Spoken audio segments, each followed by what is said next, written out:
अवैध खनन पर रोक को लेकर सीएम हेमंत सोरेन के निर्देश के बाद उपराजधानी दुमका जिला प्रशासन रेस हो गई है। यूं कहें तो दुमका समेत पाकुड़ और साहिबगंज की प्रशासन के कार्यशैली में अचानक बदलाव चर्चा का विषय है। गौरतलब हो कि बीते बुधवार को देर रात डीसी रविशंकर शुक्ला और एसपी अंबर लकड़ा संयुक्त अभियान चला के 40 से अधिक ओवरलोड पत्थर लदे वाहन को जब्त करते हुए करीब 27 के खिलाफ मामला दर्ज कर जेल भेज दिया है। इधर अवैध खनन और पासिंग के लग रहे सीएम हेमंत सोरेन के कार्यकाल में आरोपों के बाद प्रशासन के अचानक जागने से कई सवाल खड़े हो रहे हैं। हालांकि ओवरलोड वाहनों की जब्ती पहली बार नहीं हुई है। अलग बात है कि जब्त दर्जनों वाहन पुलिस को चकमा देकर निकलने में कामयाब भी रहे।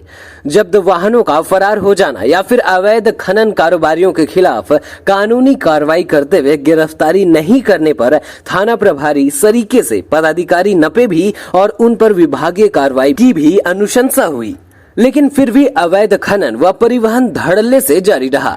अवैध खनन पर रोक के जिम्मेदारी को तय करते हुए थाना प्रभारी पर ही कार्रवाई महज खानापूर्ति और वरीय पदाधिकारी के बच निकलने के प्रयास आसानी से समझा जा सकता है। उपरोक्त में कार्रवाई अवैध खनन और परिवहन के आरोप में चालक, खलासी, खदान व क्रशर के मैनेजर और मजदूर एवं थाना प्रभारी पर कार्रवाई एक मशहूर डायलॉग को चरितार्थ करता है। किसी ने ठीक ही कहा है कि ये दुनिया एक समंदर है और इस समंदर में हर बड़ी मछली छोटी मछली को निगल जाती है। ये डायलॉग झारखंड के वर्तमान परिस्थिति पर सटीक बैठता है। इसको ऐसे भी आप देख सकते हैं कि झारखंड में ईडी की ताबड़तोड़ कार्रवाई हो रही है। मनरेगा घोटाले में निलंबित आईएएस पूजा सिंघल से पूछताछ के बाद ईडी की जांच का दायरा झारखंड में खनिज संपदा के अवैध खनन और परिवहन तक पहुंच गया है। इस मामले में ईडी ने दुमका डीएमओ कृष्ण कुमार किस्कू को समन जारी कर पूछताछ के लिए ईडी कार्यालय बुलाया। जिला खनन पदाधिकारी से ईडी द्वारा पूछताछ होते ही संथाल परगना प्रमंडल के पदाधिकारी और पुलिस पदाधिकारी का सूर बदलने लगा है। उपराजधानी दुमका समेत संथाल परगना में खनिज संपदा भरपूर है। दुमका में अवैध खनन का कारोबार वर्षों से फल फूल रहा है। झारखंड को लूट खंड बनाने में अधिकारी से लेकर जनप्रतिनिधि तक कोई भी बाकी नहीं रहा। समय समय पर दुमका में प्रशासनिक सख्ती भी हुई, लेकिन खनिज संपदा के अवैध खनन और परिवहन पर अंकुश नहीं लग पाया। दुमका से अवैध कोयला, पत्थर, बालू और लकड़ी की तस्करी होती रही। जनवरी 2022 में जिला खनन टास्क फोर्स द्वारा शिकारीपाड़ा थाना क्षेत्र में अवैध पत्थर खदान पर कार्रवाई हुई। डीएमओ द्वारा थाना में कलीमुद्दीन सहित कई माफिया के खिलाफ नामजद प्राथमिकी दर्ज कराई गई, लेकिन 1 महीने बाद भी आरोपी की गिरफ्तारी नहीं हुई। इधर अवैध खनन और परिवहन को रोकने के लिए डीसी रविशंकर शुक्ला संबंधित अधिकारियों को कड़ी चेतावनी देते रहे। डीसी के निर्देश पर डीएमओ फरवरी में फिर अवैध खनन की जांच करने शिकारीपाड़ा पहुंचे। अवैध खदान में उन्होंने मीडिया को बयान दिया कि अवैध खनन रोकने में पुलिस का अपेक्षित सहयोग नहीं मिल रहा है। डीएमओ के इस बयान पर बवाल मच गया। पहले हम आपको सुनाते हैं डीएमओ का वह बयान। जब से मैंने यहाँ योगदान दिया है दुमका जिले में, तब से लगातार हमारे तरफ से कार्रवाई की जा रही है और कार्रवाई का प्रतिफल अभी तक, जब तक गिरफ्तारी नहीं होगा, राजसात नहीं होगा, तब तक ये अवैध खनन का जो मामला है शांत नहीं होगा। इस आगे जो हमारे द्वारा प्राथमिकी की जाती है, उसके बाद पुलिस प्रशासन की जिम्मेदारी बनती है कि गिरफ्तारी करें, और हम लोग साथ ही साथ राजसात करने की प्रक्रिया में हैं। और जवाबदेही का जो अनुपालन करना है, उन सभी से हमने पत्राचार भी किया है। सबसे बड़ी जिम्मेदारी पुलिस विभाग को आती है और हम उनसे बार बार आग्रह करते हैं कि गिरफ्तारी कीजिए, गिरफ्तारी कीजिए। और इस पे हमने टास्क फोर्स पे ये मुद्दा हमारा, आप देखिएगा आने वाले समय में प्रतिलक्षित होगा कि कार्रवाई जमीनी स्तर पर कब पूरी होगी। नहीं सर, अवैध माइंस पे कार्रवाई तो होती है, मामला दर्ज भी होता है, लेकिन आज भी वो अवैध माइंस से जारी, माने धड़ल्ले से जर रहा है। देखिए, प्रशासनिक तरीके से हम लोगों को चिन्हित कर उनका ब्यौरा खंगाल के उस पर हम लोग नियमानुसार विभिन्न धाराओं में हम लोग कार्रवाई करते हैं, या डीलर हो या पट्टेधारी, उसका कंप्लीट जांच करने के बाद हम लोग प्राथमिकी दर्ज करते हैं और प्राथमिकी दर्ज करने के बाद सही प्रतिफल नहीं आ रहा है, इसलिए हम लोग तत्परता से काम करने की ज़रूरत है। जिस माइन से पर सर मामला दर्ज हुआ वो भी अभी भी चल रहा है धड़ल्ले से, उस पर क्या कहना है? इस पे अभी प्राथमिकी दर्ज करने के बाद पुलिस विभाग की जवाबदेही हो जाती है और उनको हम लोग सक्रिय करने का प्रयास कर रहे हैं और ये प्रशासन और पुलिस एक है। आगे डीएमओ के इस बयान के लगभग एक सप्ताह बाद संथाल परगना प्रक्षेत्र के डीआईजी सुदर्शन प्रसाद मंडल से प्रतिक्रिया पर उन्होंने अपने अधीनस्थ पदाधिकारियों का बचाव किया। उन्होंने कहा कि पुलिस अपने दायरे में रहकर बेहतर कार्य कर रही है। 28 फरवरी को डीआईजी द्वारा दिए गए बयान को सुनिए। पुलिस के अपेक्षित सहयोग नहीं मिलता है, उसे किसी बड़ी पदाधिकारी संज्ञान में लाना चाहिए, अपने डीसी के संज्ञान में लाना चाहिए। डीसी जो है जिला टास्क फोर्स के अध्यक्ष होते हैं, एसपी सदस्य सचिव होते हैं, एसडीओ सदस्य होते हैं, उनके संज्ञान में लाना चाहिए। और रही बात कि आपने जो एप्लीकेशन दिया उस सारे केसेस को मैंने देखा है सर, देखो तो 8 एप्लीकेशन इन्होंने जो दिया है 8 में से 6 पर कार्रवाई हो चुकी है। और ये जो नया जो माननीय सर्वोच्च न्यायालय का आदेश है कि आप जो अभियुक्त को गिरफ्तारी से पूर्व इसमें 41A का नोटिस देना है, जो अंडर 7 ईयर्स जो जिसमें सज़ा है, इसमें तो अंडर 7 ईयर्स की सज़ा है। इस तरह से नोटिस देना है। नोटिस देने को अगर आपको लगता है कि कार्रवाई नहीं होती, ये भी विधिक प्रक्रिया है। 41 के नोटिस आपको देना ही देना है। किसी भी अभियुक्त 41 का नोटिस दे रहा है तो तत्काल गिरफ्तार नहीं हुआ, इस तरह से भ्रम की स्थिति होती है। और ये अगर सहयोग नहीं होता तो कहीं पर आपको लगा कि कहाँ सहयोग नहीं मिलता है, क्या नहीं होता है। तालमेल में कहाँ कमी आ रही है सर? किसी भी तरह कोई तालमेल में कमी है ही नहीं है। अगर कमी रहती तो संज्ञान में लाते हैं। हम तो बता रहे हैं कि ये कंफ्यूजन है रहा है कि मैंने कि अगर किसी ने लिख के दे दिया तो एफआईआर हो गया तो अरेस्टिंग होगा। नहीं, एफआईआर हो गया तो तुरंत अरेस्टिंग नहीं होती है। उसमें 41A के तहत नोटिस देना है। सर, इसको रोकने में पुलिस की क्या भूमिका है? इसको पुलिस एक एजेंसी है जिसको इलीगल एक्टिविटी में के लिए जिला टास्क फोर्स बनाया गया है। ये जो माइनिंग एक्ट के तो जितने भी केसेस होते हैं, इसमें लघु खनिज संपदा या जो भी केसेस होते हैं, उसमें है कि प्रॉपर्टी का ट्रांसफ़र, जो आप समझ लीजिए कि चोरी हो रही है, चोरी में प्रॉपर्टी का इलीगल ट्रांसफ़र होना चाहिए। तो और इलीगल ट्रांसफ़र होने के लिए ज़रूरी है केस कौन कराएगा? जिसकी प्रॉपर्टी चोरी हो रही है। तो जिसकी प्रॉपर्टी किसकी होगी? अगर वन विभाग से लेने आता है तो फॉरेस्ट की प्रॉपर्टी होगी, अगर रेवेन्यू मौजा है तो रेवेन्यू प्रॉपर्टी की ट्रांसफ़र होगी, या तो खनन का है तो खनन की होगी, कि जिसके सामानों की चोरी होगी।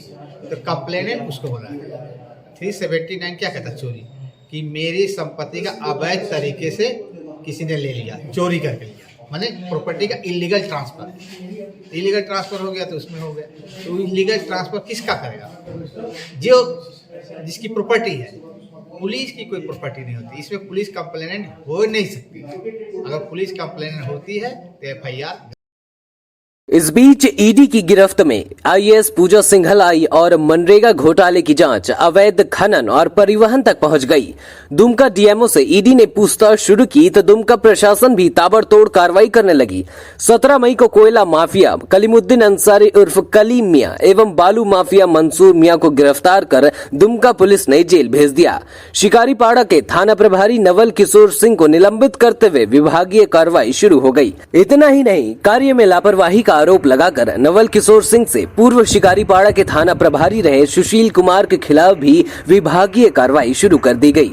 आरोप लगा कि दोनों ने शिकारीपाड़ा के थाना प्रभारी रहते कार्य में लापरवाही बरती। मतलब जो बयान फरवरी में डीएमओ ने दिया था उसकी पुष्टि डीआईजी तब कर रहे हैं जब ईडी अपने रंग में है।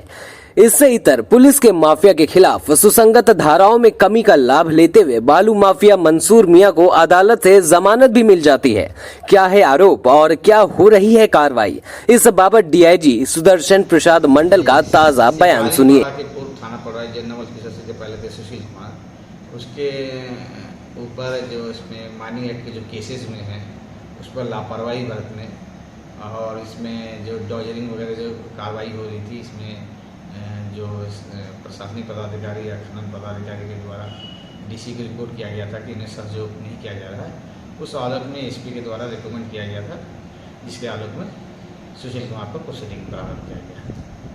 और दूसरा मामला क्या है? और दूसरा मामला यही जिसके बाद थाना प्रभारी नवल किशोर सिंह, उस पर भी ये आरोप लगाया था कि इतने सारे इसमें सूचना देने के बावजूद भी मतलब थाना स्तर से कार्रवाई नहीं किया जाता है, जिसके आरोप में एसपी के द्वारा नवल किशोर सिंह के विरुद्ध विभागीय कार्रवाई की अनुशंसा की गई। उसके आलोक में इस पर विभागीय कार्रवाई प्रारंभ किया गया है। सुशील कुमार पर दूसरा मामला क्या है जिस पर विभागीय कार्रवाई?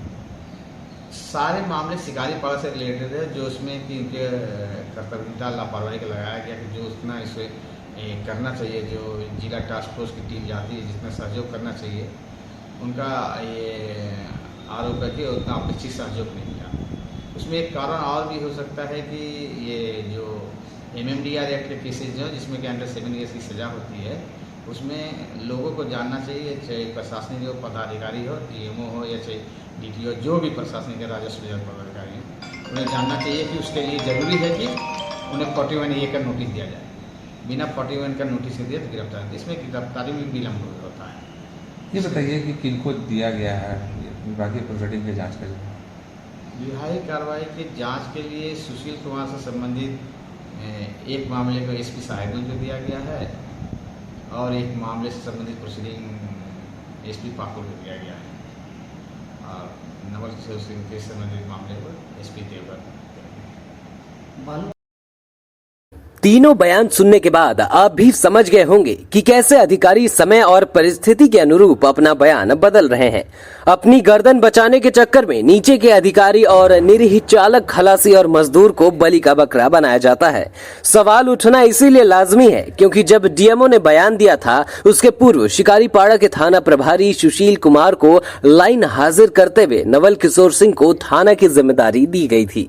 DMO ने बयान पर उस वक्त के DIG ने थाना प्रभारी का बचाव किया था, लेकिन आज उसी थाना प्रभारी के खिलाफ विभागीय कार्रवाई चल रही है और DIG खुद कह रहे हैं कि अवैध खनन के मामले में प्राथमिकी दर्ज होने के बाद थाना प्रभारी ने आरोपी की गिरफ्तारी में लापरवाही बरती, इसीलिए विभागीय कार्रवाई की जा रही है। उपरोक्त कार्रवाई से चर्चा यह भी है कि अचानक जिला खनन टास्क फोर्स की अब क्यों रेस हुई, जबकि पूर्व से टास्क फोर्स गठित है। ED का भय तो नहीं, जबकि इससे पहले भी CM द्वारा खनन पर रोक के निर्देश दिए जाते रहे हैं। कमोबेश ये स्थिति संथाल परगना प्रमंडल समेत पूरे राज्य की है। अवैध खनन और ED की जांच शीर्ष नेताओं और उनके करीबियों और पदाधिकारियों तक पहुंच रही है, जिसकी सुर्खियां समाचार पत्रों में देखी जा सकती है। इससे भी बचने के लिए ये कार्रवाई समझी जा सकती है। यहां आपको बता दें कि इससे पहले अवैध ओवरलोड वाहन मामले में तत्कालीन थाना प्रभारी वकार हुसैन, अवैध खनन मामले में सुशील कुमार सिंह एवं नवल किशोर सिंह को निलंबित करते हुए विभागीय कार्रवाई की गई। तत्काल वकार हुसैन रानेश्वर एवं सुशील कुमार काठीकुंड प्रक्षेत्र के इंस्पेक्टर के पदभार पर हैं। खैर, जो भी अवैध खनन और परिवहन के माफियाओं के मकड़ जाल को तोड़ पाना और प्रशासनिक सिस्टम की नाकामयाबी को दुरुस्त करना अब भी दूर की कौड़ी साबित होने वाली। और सिर्फ ड्राइवर खलासी को सिर्फ अंदर कर रहा, अभी 2 दिन से है हम लोग। अंडर लोड तो है, गाड़ी से अंडर लोड ही है, चलान भी है।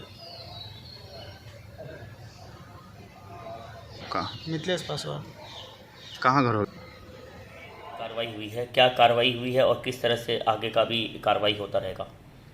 नहीं, पिछले दिनों से हमें हमेशा इन्फॉर्मेशन मिल रहा था इस तरह की, और कल भी इन्फॉर्मेशन मिला था, पक्का इन्फॉर्मेशन, कि कुछ अवैध रूप से गाड़ियां चल रही हैं और अवैध रूप से जो शिकारीपाड़ा थाना अंतर्गत जो क्रशर और वहाँ पर जितने इलीगल माइंस हैं वो भी संचालित हो रहे हैं। तो इस मद्देनज़र हम जो है DC साहब और हम एक साथ जो है कि और एक जो जिला खनन फोर्स है उसके साथ में एक ऑपरेशन हम लोग चलाए कल, और उस पर करीब 30 से ज़्यादा वाहन मुफस्सिल थाना में और करीब 5-6 जो है वाहन शिकारीपाड़ा में, और करीब 15 लोग उसमें अरेस्ट भी हुए हैं। तो ये जो डिस्ट्रिक्ट माइनिंग टास्क फोर्स है और इसके तहत ये कार्रवाई की गई है और आगे आने वाले दिन में भी ऐसी कार्रवाई की जाएगी। और ये सभी जो जितने पदाधिकारी हैं पुलिस के और प्रशासन के, उनको भी जो है कि इन्फॉर्मेशन दिया गया है और साथ में उनको सचेत किया गया है किसी भी हाल में जो है कि कोई अवैध रूप से कोई भी तरह का खनन कार्य या तो माल ढुलाई या तो फिर जो संचालन जो होता है या तो ट्रांसपोर्टिंग वो नहीं करेंगे। और इस पर अगर शिकायत मिलने पर हम लोग कड़ी कार्रवाई करेंगे और जो कानूनी कार्रवाई जो भी इस तरह के जो धंधे में संलिप्त हैं उस पर की जाएगी। Thank you sir.